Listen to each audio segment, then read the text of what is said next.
Bonjour à tous. Ben voilà, j'ai vraiment reçu énormément de demandes des gens qui veulent des conseils pour faire un oral en néerlandais. Alors donc dans cette vidéo, je vais expliquer un tout petit peu comment se préparer et comment le faire. Donc c'est souvent, je pense, pour un examen, j'imagine.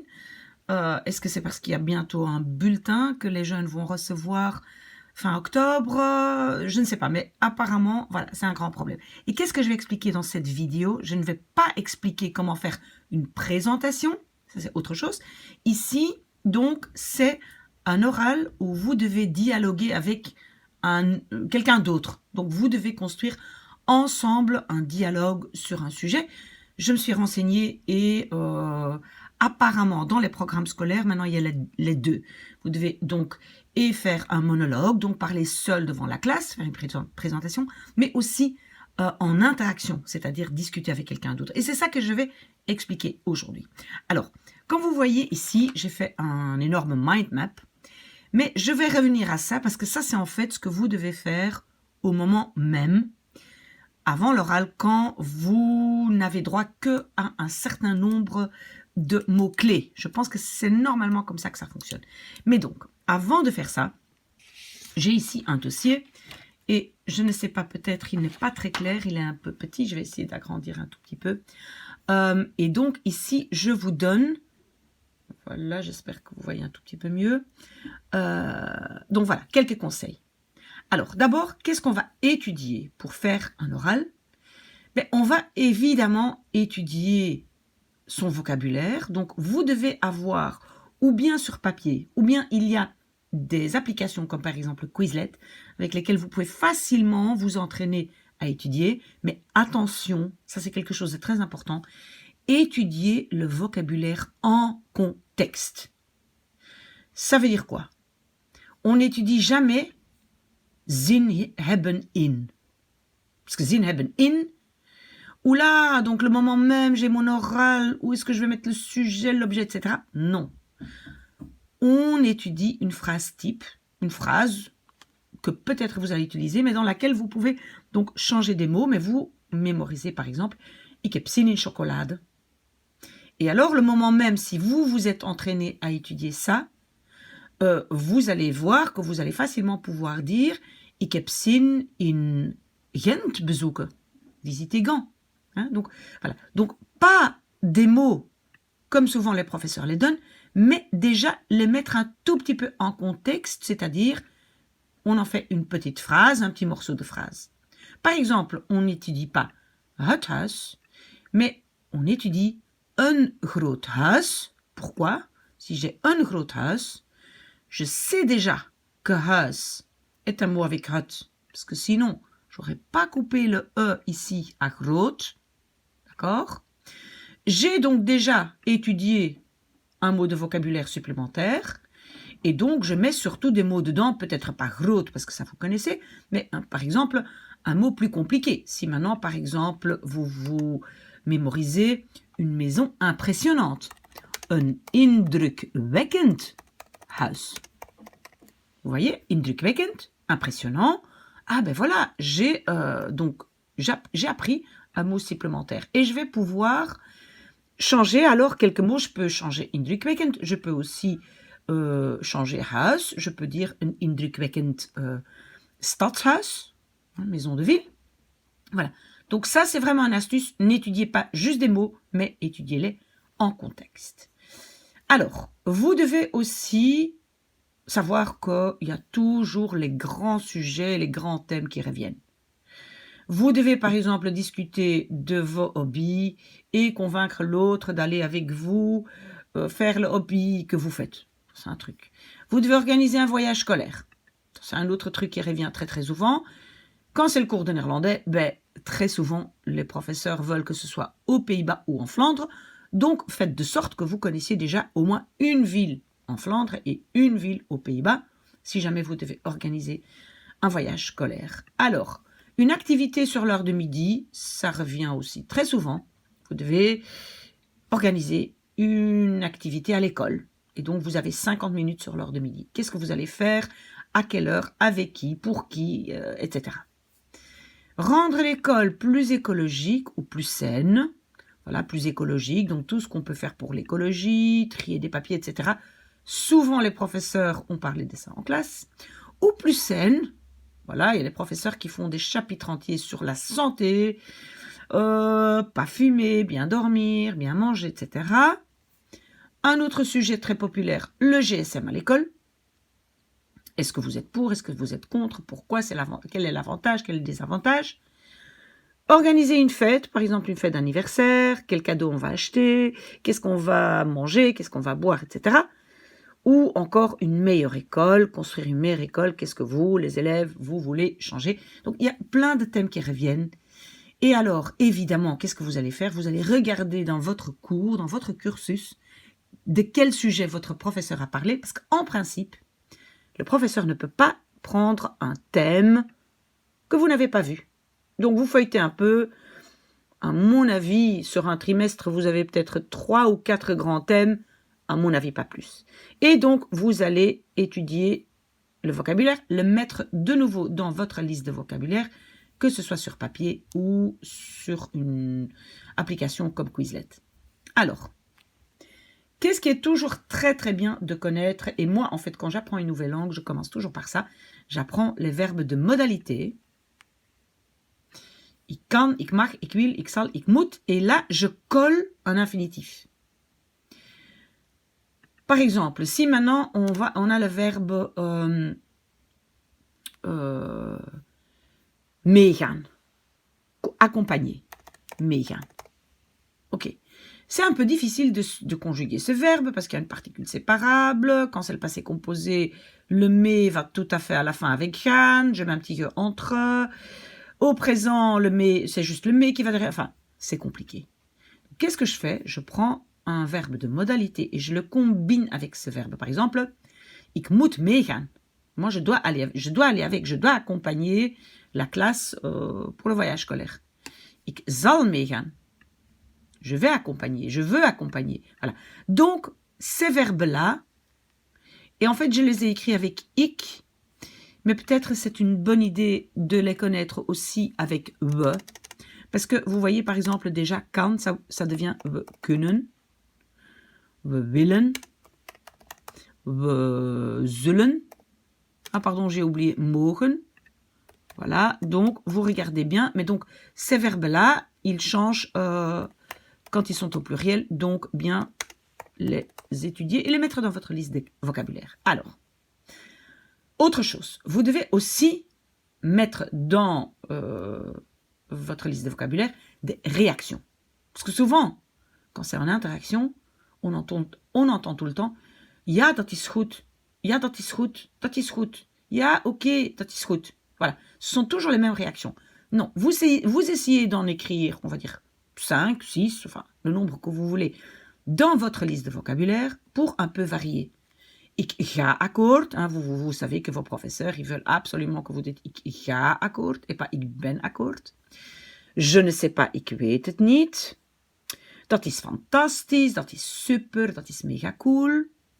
Dat is indrukwekkend, c'est impressionnant. De nouveau ce mot impressionnant, oui. Ça, vous allez gagner un point en plus avec ça.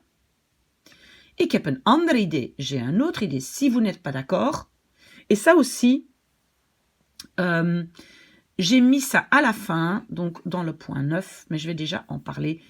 En fait, si vous n'êtes pas toujours d'accord avec l'autre, ça vous donne plus de vocabulaire. Si vous dites tout le temps à la personne avec qui vous devez faire le dialogue « Ah ja, goed, ok, ok », eh bien la conversation est vite finie. Donc, vous pouvez dire, la personne peut dire « Ah, ik wil naar Gent gaan ». Moi, je veux aller à Gand. Et vous pouvez dire « Ik heb een andere idee, j'ai une autre idée. Ik wil naar Bruxelles gaan ». Vous voyez? Donc, ne pas être d'accord, comme j'ai mis en 9e point, ça vous donne plus de conversation. On peut mettre plus de mots dedans. D'accord? Donc, ça, c'est une bonne idée aussi. On n'est pas d'accord avec l'autre.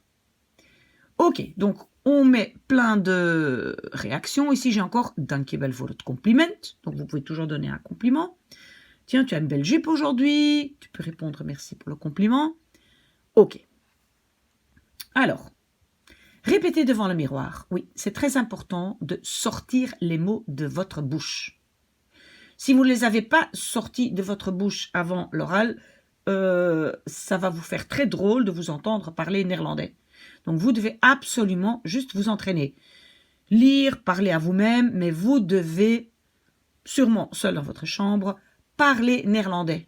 Si les mots en néerlandais ne sont jamais sortis de votre bouche, vous allez trouver ça très bizarre à l'oral. Donc faites ça tout seul. Si vous avez quelqu'un avec qui le faire, un frère, une sœur, une amie, un parent, ok. Mais si vous n'avez personne, vous le faites devant le miroir. Alors, on peut forcer la réalité. Ça veut dire quoi? En fait, je n'ai pas tout à fait le droit de dire que vous pouvez mentir, parce que mentir, ça, c'est pas une bonne chose, mais on va dire que si moi, maintenant, je fais comme hobby de l'escrime, et c'est très compliqué de parler de ça parce que je connais aucun mot de l'équipement, de rien du tout, c'est très difficile d'expliquer ça, l'escrime. Par contre, tous les mots pour jouer au foot, je connais, je vais dire que mon hobby, c'est jouer au foot, et je sais que le professeur ne va pas aller vérifier si vraiment, effectivement, j'aime le foot, je fais le foot. Donc, vous comprenez, on peut forcer un peu la réalité. On peut parler des choses qu'on connaît bien. D'accord? Alors, prolonger l'intro. Parce qu'en fait, ce qui est vraiment un grand problème, c'est que les professeurs, ils mettent un nombre de minutes à remplir.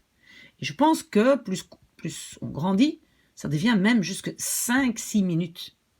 Et vous savez, c'est vraiment énorme. 5 minutes, parler dans une autre langue, c'est long, c'est énorme. Souvent, évidemment, c'est à 2. Mais qu'est-ce que donc on doit faire? On doit vraiment essayer de ne pas juste dire « ok, ok, ok », parce qu'alors, après 2 minutes, vous avez mis toutes vos idées. Non. Vous devez donc rajouter le plus d'éléments possible. Qu'est-ce que vous pouvez déjà faire pour l'introduction? Donc, vous pouvez la prolonger. Par exemple, votre ami arrive. « Ah, hallo Romeo, hoe gaat het? » Et puis, le fameux Romeo, il dit « Ah, hallo Clara, alles goed? » Et puis, tu peux donner un petit compliment, tu peux dire « Mais j'aime bien ton pantalon. Est-ce que tu n'as pas été chez le coiffeur ?» Voilà, donc, vous pouvez prolonger l'intro.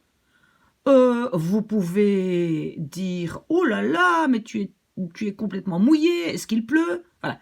Donc, vous rajoutez et vous inventez à l'avance des mots ou des phrases pour l'introduction et vous les mettez dans votre Quizlet, dans votre liste de vocabulaire. Ok. Et donc, comme j'ai déjà dit, vous pouvez donner beaucoup de détails pour ne pas juste dire oui, ok. Par exemple, votre partenaire demande « Ah, est-ce que toi, tu connais Bruxelles ?» Oui. Ça, c'est pas une bonne idée. Donc, on peut dire « Oui. Moi-même, j'habite Schaerbeek. Schaerbeek est une chouette commune où il y a beaucoup d'arbres. Il y a aussi un grand parc où je vais souvent le week-end avec mon chien. » Donc, vous donnez le plus de détails possible, surtout quand ce sont des sujets où vous avez pas mal de vocabulaire. D'accord? Ok, et donc le dernier, j'ai déjà dit. Donc, c'est mieux de ne pas toujours être d'accord. C'est même très bien de ne pas être d'accord et de chaque fois dire « Non, mais moi, je veux une autre idée ». Ça vous donne beaucoup plus de minutes de rempli. D'accord? Et donc, une fois que vous avez étudié les vocabulaires et fait tout ce que j'ai dit ici, vous avez répété, etc., vous allez maintenant préparer le moment même d'être en classe et d'avoir très probablement 10 ou 15 minutes, j'imagine, de préparation. Parce que souvent, c'est pas plus. Et je sais que parfois, on ne peut même pas préparer avec le partenaire avec qui on va faire l'examen. Donc, parfois, on doit même faire la préparation seul. Donc, vous êtes en classe, vous recevez le sujet, et donc vous allez mettre votre sujet ici au milieu. Et alors, c'est quoi le but? C'est de avoir, parce que souvent, on peut seulement écrire des mots-clés. Je pense que quand vous faites, comme moi, un mind map, les professeurs vont être plus indulgents, parce que les professeurs ne veulent simplement pas qu'on écrive des phrases complètes. Parce qu'alors, il y en a plein qui vont lire, ça, c'est pas le but. Le but, c'est que vous parliez, on va dire, de façon assez naturelle. D'accord? Donc, vous faites un mind map. et vous mettez le plus de sujets dessus. En fait, ça reprend un peu tout ce que j'ai mis autour du sujet. Donc, je vais mettre mon sujet, par exemple, hobby, par exemple, fête d'anniversaire, par exemple, fête de l'école, voyage de l'école, je les mets au milieu. Et alors, ce qu'il y a autour, en fait, ça reprend un peu toujours les 12 sujets que les professeurs de langue doivent travailler en classe. Et donc, normalement, ce sont 12 sujets. Qu'est-ce qu'il y a toujours dedans? Il y a toujours la météo, faire des achats, manger et boire, le transport, comment je viens à l'école, je vais à l'école, je vais... Voilà. Division de temps, donc comment je m'exprime dans le temps, voilà, les vêtements, etc. Donc, c'est presque toujours la même chose. Je vais maintenant donner quelques idées pour développer ça. Donc, j'avais déjà dit rallonger l'intro, ça vous savez maintenant ce que c'est. Vous donnez quelques compliments, voilà, oh là là, t'es mouillé, est-ce qu'il pleut, etc. Ça, c'est l'intro. Vous la rallongez comme ça, vous avez peut-être déjà 30 secondes. D'accord? C'est déjà du temps gagné. Alors, la météo, vous devez bien préparer la météo parce que, en général, quand c'est une description en néerlandais, on parle à l'imparfait. Et donc, l'imparfait, pas toujours si facile, c'est la deuxième colonne DTP. Et donc, ça dépend, voilà. Est-ce qu'on demande la météo de quelque chose que vous avez fait? Parce qu'en fait, j'ai marqué imparfait. En fait, j'aurais pas dû dire ça. C'est seulement l'imparfait quand je parle dans le passé. Quand c'est dans le futur, c'est évidemment avec zal et zullen. Mais pourquoi j'ai mis le petit als ici? Pourquoi? Parce que imaginons maintenant, vous allez devoir organiser un voyage scolaire. Alors, vous devez aussi dire, si il pleut, als het regent, alors on peut visiter un musée. Si il fait beau, als de zon schijnt, blablabla. Si il fait chaud, als het warm is, als het koud is. Donc en fait, le als ici, c'est encore plus important, vous préparez quelques phrases avec als, pardon, et la météo, parce que quand vous devez, par exemple, le football, mon hobby, c'est le football, quand il pleut, je dois mettre une veste qui me protège. Si maintenant je veux organiser une fête d'anniversaire, donc le sujet était fête d'anniversaire, ok, s'il pleut, on ne peut pas le faire dehors dans le jardin. Donc vous voyez, donc très souvent, quand vous allez parler de météo, vous allez avoir besoin du petit mot als. Donc préparez quelques petites phrases. Als, donc ça veut dire si, s'il fait beau, s'il fait froid, si le soleil brille, s'il pleut, etc. Ok. Alors, c'est aussi toujours bien de parler d'achat. Si vous faites un voyage scolaire, vous allez acheter des souvenirs. Si c'est un anniversaire, vous allez acheter des cadeaux. Si vous devez rendre votre école plus écologique, vous allez acheter des sacs poubelles pour trier. Voilà, donc les achats. Dans achat, on peut aussi toujours rajouter un peu les moyens de paiement. On peut dire, ik heb een bankcontactkaart. Moi, j'ai une carte de banque. Pour payer, non, mes parents donnent du cash. Moi, je téléphone avec une application que j'ai sur mon GSM, etc., etc. Vous pouvez élaborer ça un petit peu. Vous pouvez aussi parler de votre argent de poche, que vous allez utiliser pour acheter des souvenirs, pour acheter les cadeaux pour le copain qui a un anniversaire, pour parfois acheter du matériel pour le foot. Tu veux des belles chaussures de foot que les parents ne veulent pas payer, je dois payer avec mon argent de poche. Donc là aussi, vous pouvez élaborer un tout petit peu. Alors, on a manger et boire. Là, évidemment, je pense que vous avez beaucoup d'idées. Ça peut aller ensemble avec la santé, voilà. Vous préparez quelques phrases. Oh, je trouve ça bon, je trouve ça pas bon. Vous rajoutez quelque chose. Je suis allergique ou quelqu'un en classe est allergique. On a des végétariens, on a des véganes. Vous rajoutez. Par exemple, si maintenant vous devez organiser votre voyage scolaire, c'est très important de trouver un endroit pour manger pour tout le monde, d'accord? Donc là aussi, vous pouvez élaborer. Transport. Donc d'abord, le transport. On va en car, on va en bus, on va en train, on va en métro. Ok, combien ça coûte? Est-ce qu'on va acheter les tickets à l'avance? Etc., etc. Alors, n'oubliez pas que vous pouvez aussi avoir quelques idées. Peut-être qu'il y a quelqu'un qui s'est cassé la jambe, qui est en chaise roulante, ou quelqu'un qui est toujours en chaise roulante, qui doit aussi pouvoir avoir accès au musée. Voilà, on va se renseigner, on va écrire un mail au musée pour demander est-ce qu'il y a accès pour les chaises roulantes, etc. Donc, dans le transport, n'oubliez pas ça non plus. D'accord? Alors, la division du temps, ça c'est un des 12 sujets. Et ça, en fait, vous devez vraiment mettre dans votre vocabulaire pas mal de mots comme d'abord, et puis, et alors. Donc, par exemple, eerst, daarna, en dan. Parce que moi, j'ai l'impression que, dans ce que j'ai reçu, moi, ici, comme texte, souvent, on dit na au lieu de daarna. Daarna, ça veut dire, et après cela, nous avons fait quelque chose. Parce que na, on ne peut pas juste dire na hebben we iets gedaan. Non, na demande un substantif. Donc, c'est très bien de regarder ça un petit peu et de mettre quelques mots, par exemple déjà ces trois-là, dans votre liste de vocabulaire. Ok. Alors, évidemment, vous pouvez toujours parler d'un programme ou horaire, rajoutez ça. Que ce soit l'activité sur l'heure de midi, c'est à quelle heure, qui à quelle heure, combien de minutes quand même pour manger. Pour le voyage scolaire, pour la fête d'anniversaire, pour tout, vous pouvez faire un petit programme et horaire, d'accord? Donc ça aussi, ça peut vous donner des mots. Et alors les vêtements. Les vêtements, ben, ça peut aller ensemble avec la météo, parce que s'il fait froid, est-ce qu'il faut une grosse veste? Est-ce qu'il faut des baskets? Est-ce qu'il faut peut-être un déguisement, parce qu'on va faire le soir une fête et on va le faire sur un thème? Est-ce qu'il faut des vêtements plus habillés parce qu'on va quand même... voilà. Vous pouvez aussi élaborer vêtements. Anniversaire, oui, donc peut-être c'est un sujet, mais même si c'est pas un sujet, vous pouvez aussi toujours dire « Ah, mais on va en voyage scolaire » et justement, c'est l'anniversaire de Mehdi. Et peut-être on peut quand même apporter aussi un gâteau pour Mehdi, etc., etc. Donc ça aussi, même si ce n'est pas le sujet, on peut l'élaborer. Les activités qu'on va faire, ça on peut quasiment utiliser dans tous les sujets.